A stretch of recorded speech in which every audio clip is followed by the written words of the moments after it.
Бүгінгі сөйлемдер 113-ші. 你怎么了? 你怎么了? Не болды? 114-ші.我有点头疼.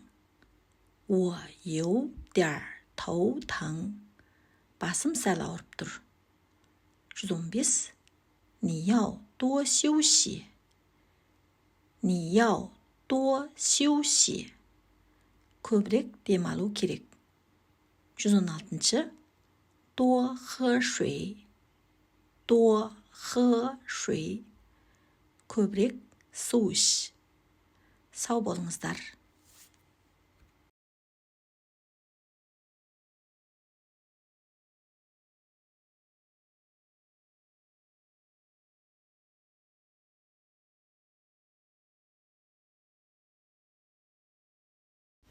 Сау болыңыздар. 再见.